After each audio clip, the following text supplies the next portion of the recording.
Bonjour et bienvenue dans ce nouveau tuto. Je vous propose aujourd'hui de réaliser le fameux moulin à vent qui est un peu l'accessoire viral du moment et qui est vraiment super mignon en déco, par exemple sur une terrasse. Moi, je trouve ça vraiment canon. Alors, il peut se faire dans n'importe quelle matière. Donc, pour ma part, j'avais ces fins de pelote que j'avais utilisées pour un sac.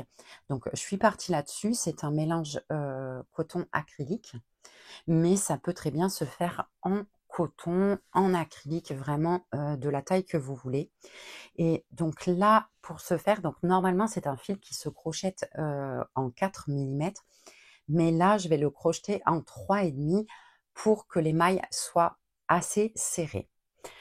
On aura besoin également ciseaux, aiguilles comme à l'habitude et 1 centimètre puisqu'on va partir sur une base en centimètres. Donc je vous propose qu'on commence tout de suite notre petit moulin à vent. Donc on commence par notre nœud coulant. Et on va monter notre chaînette. Alors là, le nombre de mailles n'aura pas d'importance. J'ai calculé à peu près, c'est bien qu'il fasse dans les 50 centimètres. Donc vous montez votre chaînette et puis vous la mesurez jusqu'à atteindre une cinquantaine de centimètres. Et on se retrouve quand la chaînette est montée. On a fait donc notre chaînette, donc pour moi elle fait voilà, 51 centimètres. C'est approximatif, hein, ça n'a pas d'importance. Ça va être juste la longueur en fait après de votre petit moulin. Donc on garde la même couleur et pour le rang numéro 1, donc on saute notre première maille et on va venir faire des mailles serrées. Donc le rang numéro 1, c'est un rang de mailles serrées, tout simple. Une maille dans une maille.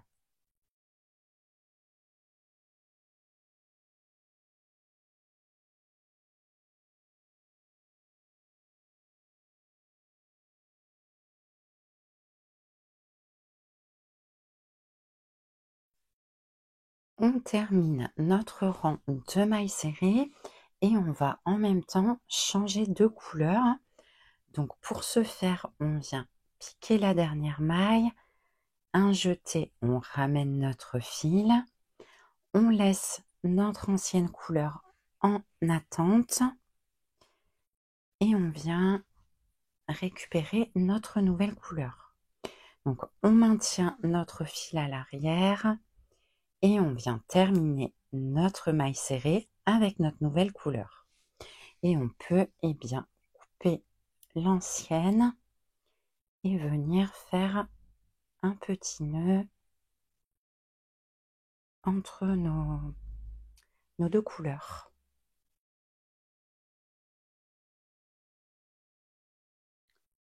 On retourne. Et pour démarrer le second rang, on va faire 2 mailles en l'air, une troisième, et dans la même maille, on va venir faire une demi-bride. Dans la maille suivante, on fait une demi-bride, une maille en l'air, une demi-bride.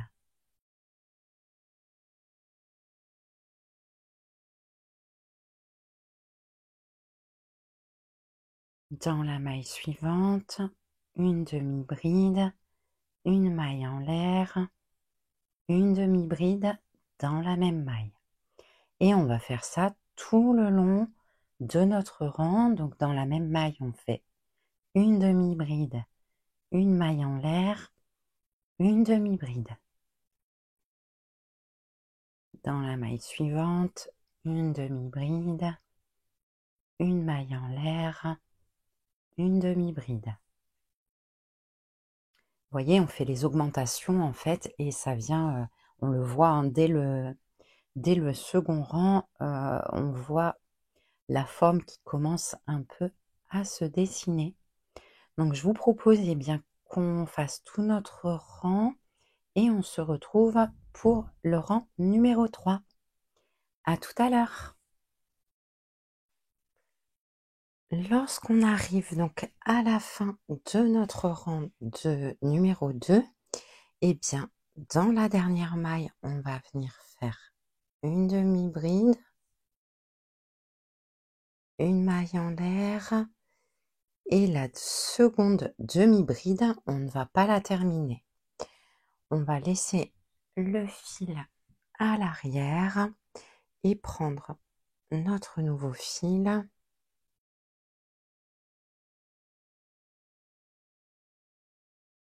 et terminer notre demi-bride avec le nouveau fil. Et on fait comme tout à l'heure, donc on peut couper le fil dont on n'a plus besoin et venir nouer au bout du rang.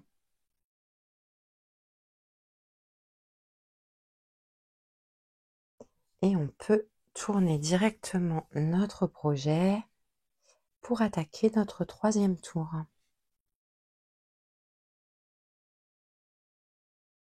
Donc dans la toute première maille, on va venir faire une bride.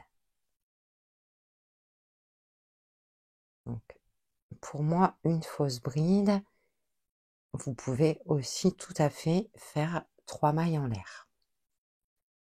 Ensuite, on va venir, vous voyez, ici on avait nos 2 demi-brides et on a fait une chaînette. On va venir piquer à l'intérieur de cette chaînette et on va faire 3 brides dans le même espace.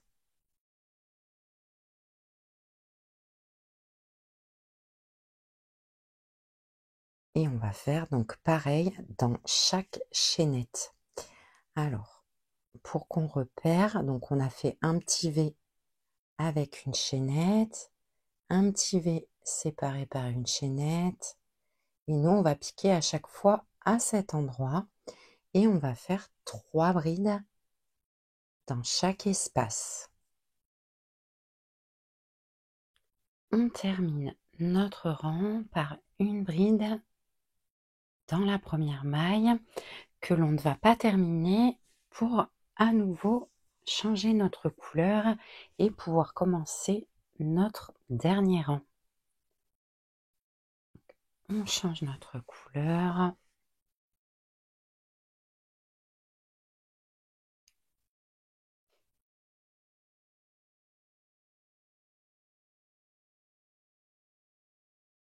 On noue notre petit fil à l'arrière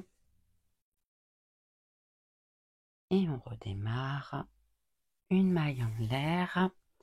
On tourne notre projet et on va sur ce tour venir faire une petite bordure de finition. Donc on vient faire une maille coulée, une maille en l'air. Dans la maille suivante, une maille coulée, une maille en l'air. Une maille coulée, une maille en l'air. Et on va venir donc tout le long faire notre petite bordure un peu texturée.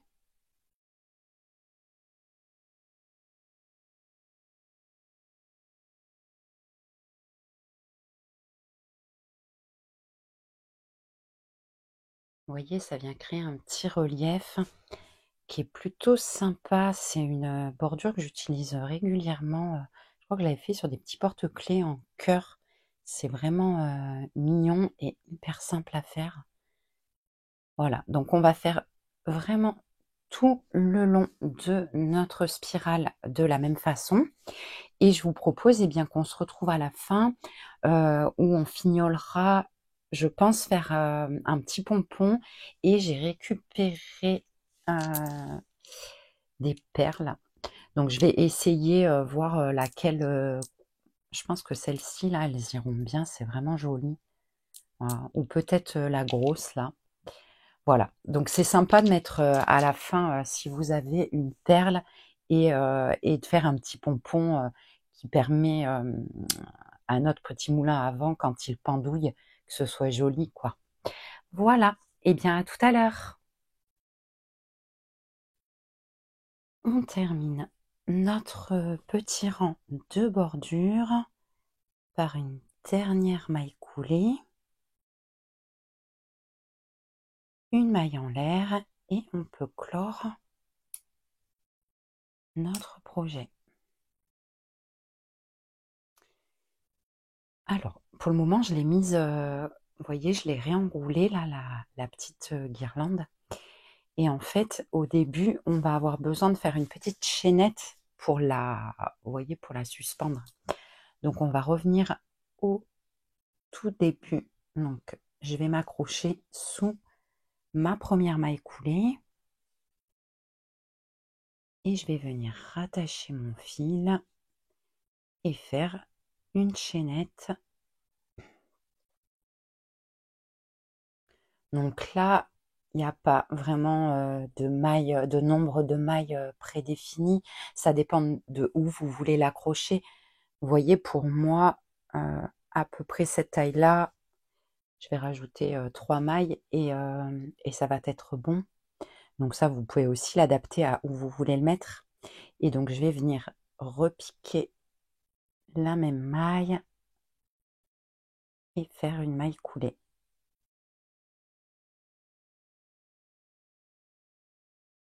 Une maille en l'air et la petite attache est faite.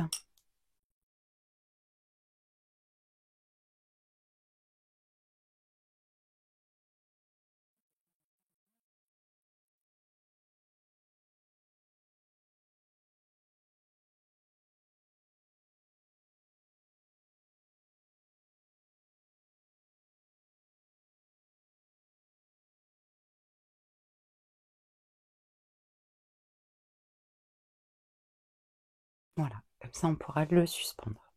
Et donc de l'autre côté, j'ai encore une hésitation sur la perle. Je trouve que ça fait un peu gros finalement, donc je pense que je vais juste faire un pompon et mettre un pompon. Donc pour faire le pompon, j'ai préparé, je le voulais un peu volumineux, donc j'ai préparé 10 fils de chaque couleur. Voilà, d'une vingtaine de centimètres.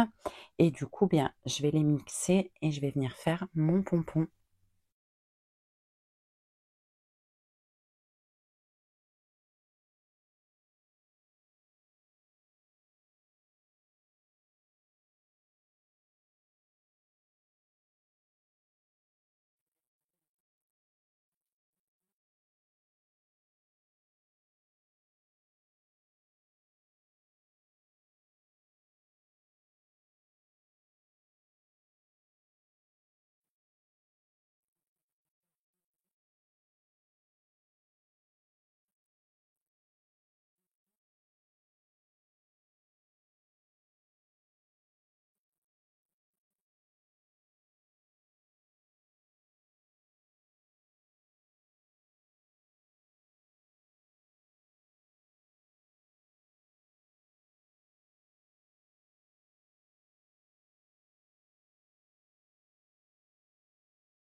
Alors, les pompons, je les fais un peu au feeling, hein, je vous avoue que j'ai essayé plusieurs techniques, mais pour bien solidifier, moi je repasse voilà, mon fil une première fois à l'intérieur et après à l'aiguille, je passe dans mon centre.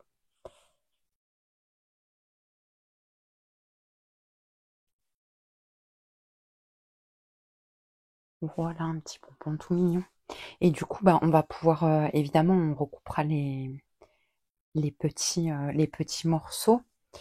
Et donc maintenant, eh bien, on va pouvoir venir l'attacher sur notre spirale.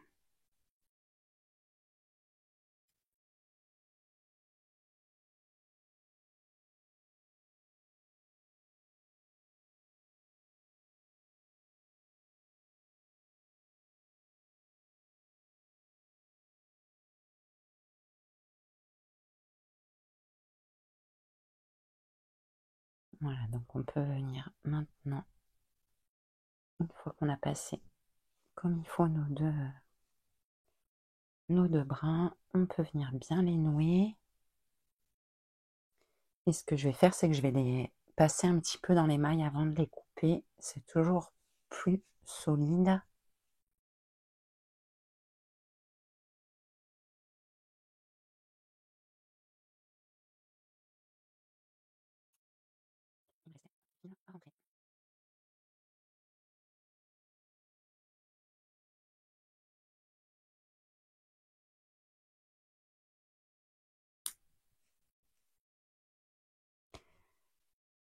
Et on peut recouper notre pompon à la longueur que l'on souhaite.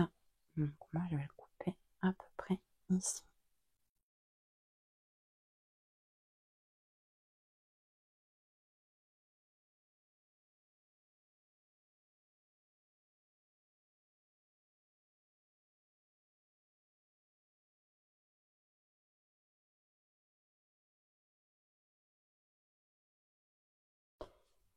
Et voilà, donc on a terminé, vous voyez, notre petite spirale qui, quand on va la suspendre, eh bien, voilà, pourra se prendre au vent.